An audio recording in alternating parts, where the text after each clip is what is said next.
Hello అండి, good morning. ఎలా ఉన్నారు? అందరూ బాగున్నారా? ఆల్మోస్ట్ అంటే ఇప్పటి వరకు ఎవరైతే ఎగ్జామ్స్ రాశారో సో వాళ్ళందరూ బాగా రాశారని అనుకుంటున్నాను. సో ఎవరికైతే 2021 ఎగ్జామ్స్ పోస్ట్ పోన్ అయినాయి కదా, సో ఫస్ట్ సెకండ్ తారీఖుల్లో రాసేవాళ్ళు ఎగ్జామ్ బాగా రాయండి. అలాగే చాలా మంది అడుగుతున్నారు, మీరు ఎగ్జామ్ ఎలా రాశారు, మీకు ఎలా అనిపించింది అని అడిగారు అనమాట. సో ఈరోజు అయితే ఈ వీడియో అదే. సో నాకేమనిపించింది, నేను ఎగ్జామ్ ఎలా రాశాను, ఎలా ప్రజెంట్ చేశాను అనే దాని గురించి అయితే ఈరోజు మాట్లాడబోతున్నాను. అండ్ అలాగే మాన్సా కూడా ఎలా రాసింది ఎగ్జామ్ అని అడుగుతున్నారు. సో ఆ విషయం కూడా ఈరోజు నేను మీకు చెప్తాను. అండ్ సో ఫస్ట్ అంటే నేను ఎలా రాశాను అనే చెప్పేదానికంటే ముందు మాన్సా ఎలా రాసిందో కనుక్కుందాము. సో యాక్చువల్గా నేను ఇప్పుడు మాన్సా కాల్ చేస్తాను. మాన్సా కాల్ చేసి నేను మీకు చెప్తాను అనమాట. అంటే ఇంకా ఎగ్జామ్ అయిపోయింది కదా, సో నేను రూమ్ వెకేట్ చేసేసాను అనమాట. సో రూమ్ వెకేట్ చేసేసి ఇంటికి అయితే వచ్చేసాను. ప్రజెంట్ నేను ఇంట్లోనే ఉన్నాను. ఇంకా మానస నేను కలవడం ఇంకా బంద్ అనమాట. సో తను ప్రకాశం డిస్ట్రిక్ట్ కాబట్టి ఇంకా తను ఊరు వెళ్ళిపోతుంది. సో మేమిద్దరం కలవడం అనేది కొంచెం కష్టం అనమాట. సో నేను ప్రకాశం అదే ఒంగోలు వెళ్ళినప్పుడు లేదా తను ఇక్కడికి వచ్చినప్పుడు అలాంటి చాలా రేరు ఇంకా మేమిద్దరం కలవడము. సో ప్రజెంట్ అయితే మేమిద్దరం విడిపోయాం అనమాట. సో ఇంకా మానస వీడియోస్లో కనిపించదు, అంతే. ఇంకా మనం కాల్ చేసుకొని మాట్లాడుకోవడమే. సో ప్రజెంట్ ఇప్పుడు నేనైతే అదే చేయబోతున్నాను. సో తనకి కాల్ చేసి తన ఎగ్జామ్ ఎలా రాసింది అనేది తన ఏం చెప్తుంది అనేసి మీరు కూడా వినండి. సో ఇప్పుడైతే ప్రజెంట్ మాన్సాకి కాల్ చేద్దాం. ఆ తర్వాత నేను ఎలా రాశాను, నాకేమనిపించింది అనేది అయితే చెప్తాను. సో ఇప్పుడైతే మాన్సాకి కాల్ చేస్తున్నాను.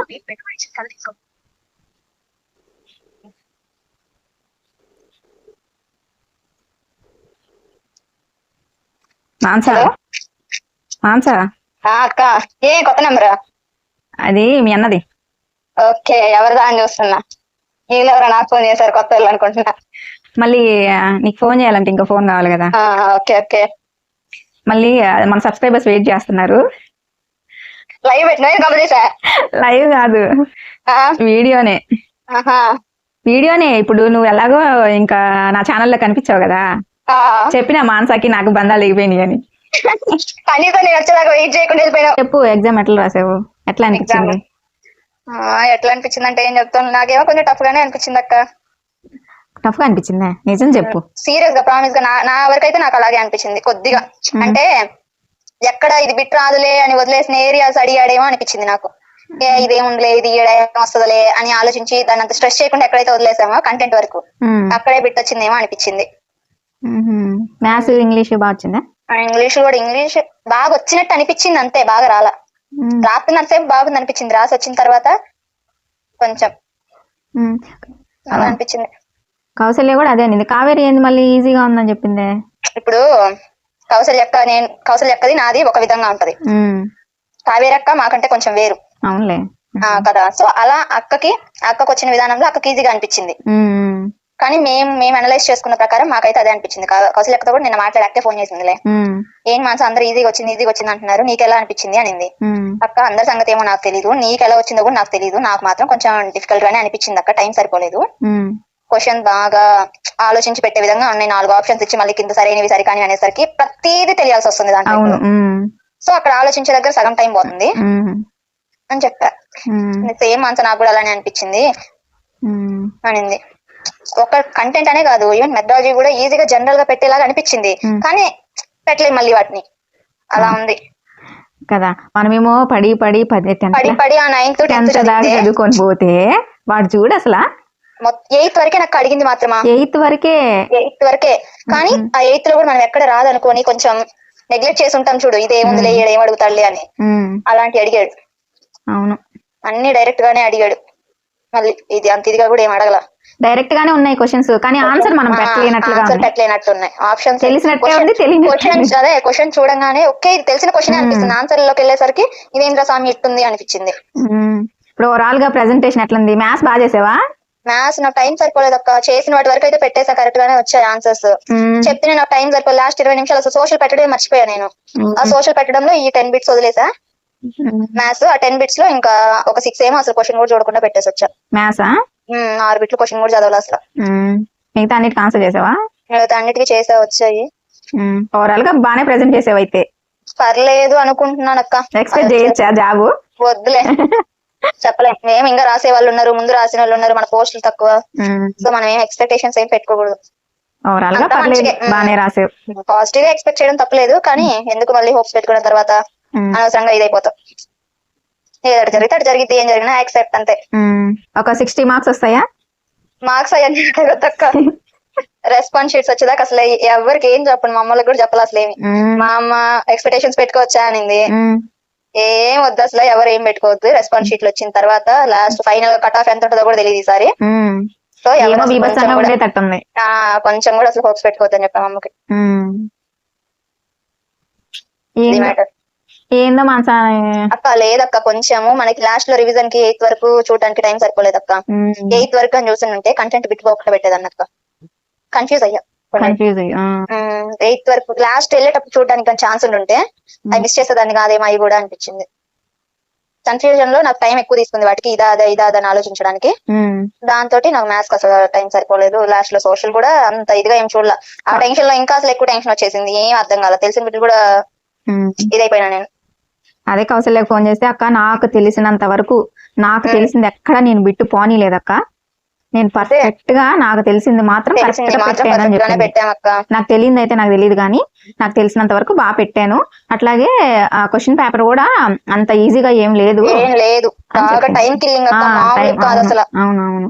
ఆ టైం కిల్లింగ్ లో ఇంకేంటంటే టెన్షన్ వచ్చేసింది, మిగిలిన బిట్లన్నీ ఎప్పుడు చేయాలి, ఇవన్నీ ఎప్పుడు ఆన్సర్ చేయాలి. ఇంకా ఇప్పుడు కొంచెము డౌట్ గా ఉన్న బిట్స్ ఉంటాయి చూడు, వాటిని ఆలోచించడానికి టైం లేకుండా పోయింది. నేను మార్క్ ఫర్ రివ్యూ పెట్టిన వాటిని చాలా పెట్టి మార్క్ ఫర్ రివ్యూ కి కొంచెం అటు ఇటు ఉన్నాయి, వాటిని ఆలోచించడానికి కూడా నాకు కుదరలేదు అసలు. ఇంకా బట్ అన్నిటిని జస్ట్ సేవ్ అండ్ నెక్స్ట్ కొట్టుకుంటే వెళ్ళిపోయినా, కొంచెం కూడా ఆలోచించలే ఇంక వాటిని.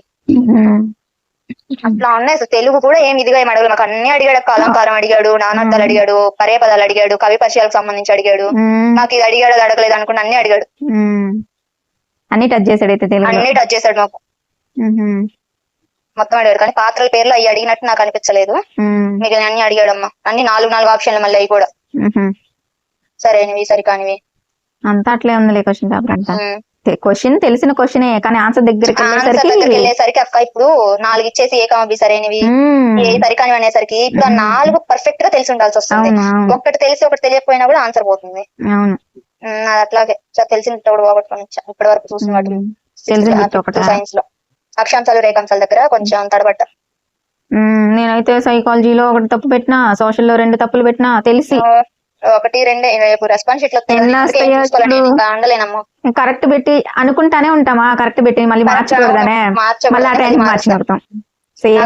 కొన్ని మార్చేసి వచ్చా కానీ ఏం మార్చినా కూడా నాకు ఇంకా గుర్తులేవు అసలు. లేదు ఆ టెన్షన్ లో నిజంగా ఏం అసలు ఏ క్వశ్చన్ వచ్చినా కూడా గుర్తురాలు, అన్ని ఒక్కొక్కటి నిదానంగా వస్తున్నాయి. అదే కదా, ఒక్కో క్వశ్చన్ గుర్తొస్తుంటే అమ్మో దానికి అది పెట్టాము, దీనికి ఇది పెట్టాము, కరెక్ట్ అయితే రాంగ్ అనిపిస్తుంది. నాకు నిజంగా భయం వేస్తుంది అసలు. చూద్దాం. సరే, ఫైనల్ గా క్వశ్చన్ ఏంటంటే, ఓవరాల్ గా అంటే నీ ప్రెజెంటేషన్ బట్టి నువ్వు సాటిస్ఫాక్షన్ గా ఉన్నావా లేదా? నా ప్రెజెంటేషన్ ని బట్టా అంటే ఇన్ని రోజులు చదివిన దానికి సాటిస్ఫై అయ్యావా లేదా? బానే రాశాను అని. లేదక్క, నేనైతే అవ్వలా. సాటిస్ఫై అవ్వాలని నాకు కొంచెం అంత సాటిస్ఫాక్షన్ లేకుండా ఏం లేదు, కంప్లీట్ గా సాటిస్ఫైడ్ అని లేదు. పర్లేదు. 9th 10th చదవకుండా 8th వరకు చదువుంటే బాగుండేది. ఆ టైం అక్కడ అసలు అనవసరంగా పెట్టాను. చాలా టైం వేస్ట్ చేసి ఈ ఉన్న ఇచ్చిన 45 రోజుల్లో వాటికి పెట్టి అనవసరంగా వేస్ట్ చేశాను. అవును, నిజంగానే. అంటే చేయకుండా ఉంటే సాటిస్ఫైడ్ గా ఉండదు. అంటే ఇక్కడ మనం చేసింది ఏంటంటే, మనము ఒక రేంజ్ లో ఎక్స్పెక్ట్ చేసాం క్వశ్చన్ పేపర్ ని. ఇంకోటి మీ శ్యామ్ ఇన్స్టిట్యూట్ పేపర్ చూసి నేను ఇంకా అసలు దీంతో మార్క్స్ రావట్లేదు, ఈడే రావట్లేదు, ఇంకా ఆడేం వస్తాయి అని ఆ ఇదిలో చాలా ఇదైపోయినాం. అవునవును, ఎక్స్పెక్టేషన్ అంత లేదు కానీ పేపరు, కానీ అది పర్ఫెక్ట్ గా చదివిన వాళ్ళకి అది ఆన్సర్ చేయగలరు అంతే. అంటే క్వశ్చన్ కి నిజంగానే 8th వరకు అసలు పర్ఫెక్ట్ క్వశ్చన్ కి ఆన్సర్ చెప్పే వాళ్ళైతే బాగా మంచిగా రాస్తారు. మనలాగా గుర్తించేలాగా చదివిన వాళ్ళు అయితే గుర్తించేలాగా కూడా ఏం లేదు ఏం లేదు, చెప్తాము క్వశ్చన్ అండ్ ఆన్సర్ టైప్. కానీ మనకి ఈ వదిలేసి వాటిని పట్టుకున్నాం ఇన్ని రోజులు. అవునవును, చాలా టైం వేస్ట్ చేసినాం 9th 10th కి. ఇంకొక విషయం ఏంటంటే చదివిన 8th వరకు టెట్ చదివినాం కదా, ఇంకేముంది వరకు రివిజన్ చేస్తే చాలా అనుకున్నాం. కానీ టెట్ చదివినప్పుడు ప్రాపర్ గా చదవాలి మనం, జస్ట్ ఎక్స్టెన్సివ్ రీడింగ్ లో వెళ్ళిపోయినాం అప్పుడు కూడా. ఇప్పుడు కూడా అట్లనే చేసినాంలే, చదివిందే కదా చదివింది. నేను అసలు 8th రేపు ఎగ్జామ్ కి పోతే చూసుకొని కూడా బాగా నేను తెలుసా. 8th లో 7th వరకే సరిపోయింది నాకు టైం. మెథడాలజీలు పర్లేదు, బానే వచ్చాయి. మెథడాలజీలు బానే పెట్టాను అక్క.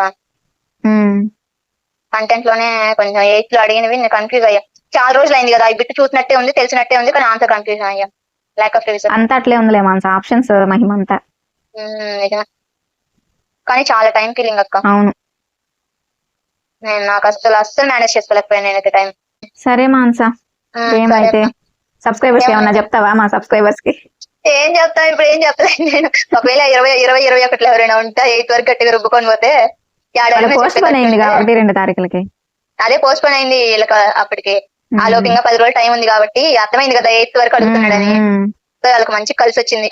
ఆ డేట్స్ లో ఎవరైనా ఉంటే ఈ మిస్టేక్ చేయకుండా శుభ్రంగా 8 వరకు గట్టి చదువుకొని పోతే అడిగిన చెప్పేటట్టు. ఒక 9th 10th లో అడిగితే 1-2 బిట్లు తగ్గుతున్నాయి, అంతకంటే ఎక్కువ అదేం పెద్ద అసలు మ్యాండేటరీ కాదు. సో ఈ పక్క ఇవన్నీ పెట్టుకుంటే 1-2 ఏ పక్క నుంచిలే గానీ మెథడాలజీలు కూడా మనం ఎక్స్పెక్ట్ చేసినంత ఇదిగా ఏం లేవు. అవును, ఓయమ్మ అట్ట అడుగుతాడు ఇట్ట అడుగుతాడు, అప్లికేషన్ మెథడ్ అది ఇద్దని ఇదైతే చాలా ఓవర్ గా ఎక్స్పెక్ట్ చేసాము, కానీ సింపుల్ గా ఇచ్చి 70 కదా. హలో, సరే మాన్సా, ఇంకేమైతే ఏముందక్క ఇంకా. సరే అయితే సరే బాయ్. బాయ్. చూసారు కదండి, మాన్సా మొత్తానికి అలా రాసింది అనమాట ఎగ్జామ్. ఇంకా నా విషయానికి వస్తే సేమ్ ఎగ్జాక్ట్ గా నా ఫీలింగ్ కూడా అదే అనమాట. సో మేము ఏదైతే ఎక్స్పెక్ట్ చేసామో, సో 9th 10th బేసిక్స్ మీద పేపర్ హై లెవెల్లో ఉంటుంది, చాలా ఎక్కువ ఎక్స్పెక్ట్ చేసాం అనమాట. సో పేపర్ అయితే అలా అయితే ఏమీ లేదు, నార్మల్ గానే ఉంది. ఎక్కువ 8th లోయర్ సెక్షన్స్ నుంచి ఎక్కువ బిట్స్ వచ్చినాయి, అంటే 8th వరకు అనమాట. సో అంటే చూస్తే ప్రతి క్వశ్చన్ మనకి తెలిసిందే, కాకపోతే ఏంటంటే ఆప్షన్స్ లో చాలా కన్ఫ్యూజ్ అయిపోతున్నాము. సో ఆప్షన్స్ అనేవి సెలెక్ట్ చేసుకోవడంలో కొంచెం టైం అనేది ఎక్కువ టైం అవుతుంది. సో దానివల్ల నేనైతే మ్యాథ్స్ లో అయితే ఆల్మోస్ట్ చాలా ప్రాబ్లమ్స్ కి నాకు అర్థం కాలేదు అసలు. లాస్ట్ 1 hour ఉంది, నేను లాస్ట్ లో మ్యాథ్స్ చేద్దాం అనేసి స్కిప్ చేసేసి లాస్ట్ లో అన్ని అయిపోయిన తర్వాత మ్యాథ్స్ దగ్గరికి వచ్చాను అనమాట. సో అప్పటికి నాకు 1/2 hour ఏమో టైం ఉండే, 1/2 hour 40 minutes టైం ఉంది అనమాట. సో నాకు టెన్షన్ ఎక్కువైపోయి మ్యాథ్స్ ప్రాబ్లమ్స్ చేయలేకపోయాను. నేను ఆల్మోస్ట్ ఒక 10 ప్రాబ్లమ్స్ వరకు నేను సరిగా చేయలేదన్నమాట. సో నాకు చేసినంత వరకు ఆన్సర్స్ వచ్చినాయి, పెట్టాను. ఒక 10 అట్లా చేయలేదు, అసలు ఆన్సర్ రాలేదు, వచ్చినాయి కరెక్ట్ అని అసలు ఏంటో అసలు కన్ఫ్యూజ్ అయిపోయాను మొత్తానికి. సో సోషల్లో తెలిసిన క్వశ్చన్స్ ఒక 3 ఏమో రాంగ్ పెట్టాను, మళ్ళీ సైకాలజీలో పెట్టాను. అంటే ఒక్కో క్వశ్చన్ గుర్తొస్తున్న కొద్దీ అయ్యో ఇది రాంగ్ పెట్టానేమో, ఇది కరెక్టా కాదా అని ఇట్లా అనిపిస్తుంది అనమాట. ఎక్కువ కన్ఫ్యూజన్, అంటే ఓవరాల్ గా అసలు ప్రెజెంటేషన్ ఎలా ఉంది అనేది నేనే కన్ఫ్యూజన్ లో పడిపోయాను అనమాట. సో నాకు అట్లా అనిపించింది. నాకు సిస్టమ్ ముందు కూడా నాకు అసలు గందరగోళం అయిపోయింది. నైట్ నిద్ర లేకపోవడం వల్ల ఏమో కానీ నైట్ 2 o'clock పడుకొని 4 o'clock లేచి వెళ్ళాను అనమాట. సో నాకు లాంగ్ పడింది కాబట్టి ఎగ్జామ్ సెంటర్. సో వెళ్ళేసరికి అసలు గజిబిజి అయిపోయింది. నా ప్రెజెంటేషన్ అయితే ఓవరాల్ గా సాటిస్ఫాక్షన్ గా అయితే లేను నేను. సో ఇంకొంచెం బెటర్ గా పర్ఫామ్ చేస్తుంటే బాగుంది అనిపించింది. ఏమో చూద్దాం. చాలా తెలియట్లా అసలు ఎన్ని మార్క్స్ వస్తాయి అనేది కూడా ఒక అంచనా వేయలేకపోతున్నాను నేను. ఇప్పుడు అంటే ఒక క్వశ్చన్ కి ఆన్సర్ అయితే కరెక్ట్ గా చెప్పగలం కానీ, సో వాళ్ళు 4 ఆప్షన్స్ ఇచ్చి మళ్ళీ దాంట్లో ఏబీనా బీసీనా ఇట్లా అడుగుతున్నారు కాబట్టి అది కరెక్ట్ ఆన్సర్ రాంగ్ ఆన్సర్ అనేది తెలియలేదు. సో అందుకని ఎన్ని మార్క్స్ అనేది చెప్పలేమన్నమాట. సో రేపు రెస్పాన్స్ షీట్ వచ్చిన తర్వాత ఎన్ని మార్క్స్ వచ్చినాయి ఏంటి అనేది ఇంకప్పుడు చూసుకోవాలి. నాకైతే అప్పుడు కూడా చూసుకోవాలనిపించట్లేదు, ఎందుకంటే అంత సాటిస్ఫైగా అయితే లేను. ప్రెజెంటేషన్ కొంచెం బాగా చేస్తుంటే బాగుంది అనిపించింది. సో అదనమాట.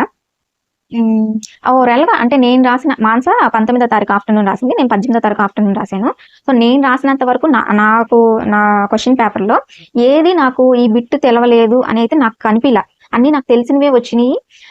ఈ బిట్ చూసినట్టే అంటే చదివినట్టే అనిపించింది అనమాట. సో ఆప్షన్స్ దగ్గరికి వెళ్ళేసరికి కొంచెం కన్ఫ్యూజ్ అయిపోయి చాలా రాంగ్ ఆన్సర్స్ పెట్టానేమోనని అనిపిస్తుంది. ఇంకా అంటే నా పేపర్ అయితే నార్మల్ గా అనిపించింది నాకు, అంత డిఫికల్ట్ గా అయితే అనిపించలేదు. సో ఆప్షన్స్ దగ్గర డిఫికల్ట్ ఉంది, అదైతే ఒప్పుకుంటాను నేను, కానీ క్వశ్చన్ మాత్రం మనకు తెలియదు అయితే లేదు. సో ఇంకోటి మేము ఎక్స్పెక్ట్ చేసినట్టు 9th క్లాస్ 10th క్లాస్ లో అయితే రాలేదు, ఏదో 1-2 క్వశ్చన్స్ వస్తున్నాయి అంతేను. సో మేము హై రేంజ్ లో ఎక్స్పెక్ట్ చేసి లోయర్ సెక్షన్ ని కొంచెం స్కిప్ చేసినట్లు చదివామన్నమాట.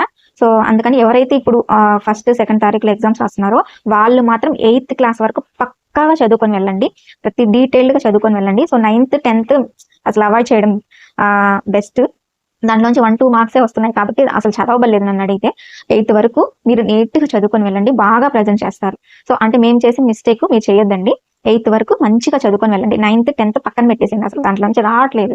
అంటే మనం ఎక్స్పెక్ట్ చేసినంత కూడా లేదు, క్వశ్చన్ పేపర్ నార్మల్ గా ఉంది, టెన్షన్ పడాల్సిన అవసరం లేదు. నీట్ గా 8th వరకు చదువుకొని వెళ్ళండి, బాగా ప్రజెంట్ చేస్తారు. ఓకేనా? సో అదనమాట. ఇంకా సో అదండి. సో రేపు రెస్పాన్స్ షీట్ వచ్చిన తర్వాత ఒకవేళ నాకైతే చూసుకోవాలని లేదు, ఒకవేళ చూసుకుంటే మాత్రం తప్పకుండా షేర్ చేస్తాను. సో అదండి ఇవాళ వీడియోస్ వచ్చేసారు కదా. అండ్ అలాగే ఇంకో విషయం చెప్పలేదు కదా, ఎగ్జామ్స్ హాల్కి వెళ్తే చాలా మంది ఒక 5 మెంబర్స్ ఏమో సబ్స్క్రైబర్స్ కనిపించారు, మాట్లాడారు. చాలా హ్యాపీ అనిపించింది నాకు. ఒక ఆమె అయితే ఎంత బాగా మాట్లాడారో, కానీ నేను పేరు కనుక్కోవడం మర్చిపోయాను. ఒకవేళ ఈ వీడియో చూస్తుంటే కనుక మీరు కనుక ఈ వీడియో చూస్తే తప్పకుండా మీ పేరుని కామెంట్ చేయండి. నేను మీ పేరు అడగడం మర్చిపోయాను. యాక్చువల్గా వచ్చేటప్పుడు అసలు వామిటింగ్ అయిపోయి అసలు బాగాలేదనమాట హెల్త్. సో చాలా డల్గా ఉండేను. సో అందుకని నేను సరిగా మాట్లాడలేకపోయాను అనమాట. సో అందుకే నేను తన పేరు కూడా కనుక్కోలేకపోయాను. ఒకవేళ మీరు కనుక వీడియో చూస్తుంటే మాత్రం తప్పకుండా మీ నేమ్ కామెంట్ చేయండి, ఓకేనా. సో నాకైతే చాలా హ్యాపీ అనిపించింది. మీరు లెర్నింగ్ హోమ్ మేకర్ కదా అని అడుగుతుంటే చాలా మంచిగా అనిపించింది. సో అదండి ఇవాళ వీడియో. సో చూసారు కదా వీడియో నచ్చితే లైక్ చేయండి, షేర్ చేయండి, కామెంట్ చేయండి. అలాగే మన ఛానల్ని సబ్స్క్రైబ్ చేసుకోండి. Thank you so much for watching. Bye.